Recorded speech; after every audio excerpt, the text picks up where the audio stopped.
ସୁକିନ୍ଦା ଗୁଣ୍ଡିଚା ମନ୍ଦିର ପରିସରରେ 17ତମ ସୁକିନ୍ଦା ରଜ ମହୋତ୍ସବ ଉଦ୍ଘାଟିତ।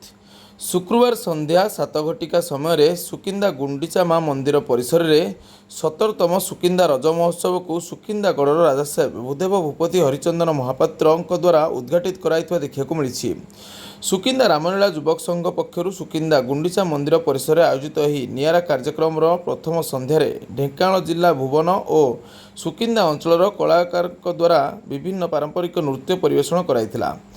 ଆସନ୍ତା 17 ତାରିଖ ପର୍ଯ୍ୟନ୍ତ ଏହି କାର୍ଯ୍ୟକ୍ରମ ବିଭିନ୍ନ ସାଂସ୍କୃତିକ କାର୍ଯ୍ୟକ୍ରମ ଆୟୋଜିତ ହେବାର କାର୍ଯ୍ୟକ୍ରମ ରହିଥିବା ଆୟୋଜକ କମିଟିର ସଦସ୍ୟଙ୍କ ପକ୍ଷରୁ ପ୍ରକାଶ ହୋଇଛି।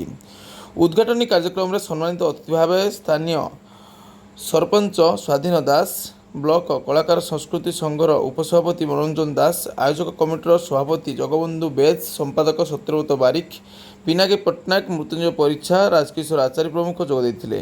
ଏହି ମହୋତ୍ସବକୁ ସରସ ସୁନ୍ଦର କରିବା ପାଇଁ ରାମଲୀଳା ଯୁବକ ସଂଘର ସମସ୍ତ ସଭ୍ୟ ପୂର୍ଣ୍ଣ ସହଯୋଗ ଜାରି ରଖିଥିବା ଦେଖିବାକୁ ମିଳିଛି। କାଲି ଶନିବାର ଦ୍ୱିତୀୟ ସନ୍ଧ୍ୟାରେ ସୁକିନ୍ଦା ବିଧାୟକ ତଥା ମନ୍ତ୍ରୀ ପ୍ରଦୀପ ସାମନ୍ତ ମୁଖ୍ୟ ଅତିଥି ଭାବେ ଯୋଗ ଦେବାର କାର୍ଯ୍ୟକ୍ରମ ଥିବା ଆୟୋଜକ କମିଟି ପକ୍ଷରୁ ସୂଚନା ମିଳିଛି।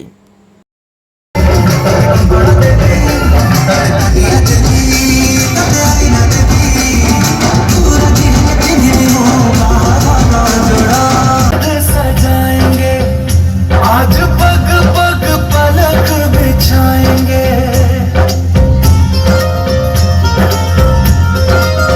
ओ आज गली गली याद सजाएंगे, आज पग पग पलक बिछाएंगे, आज सूखे हुए पेड़ फल जाएंगे, नैना भीगे भीगे जाए कैसे खुशी छुपाए रहा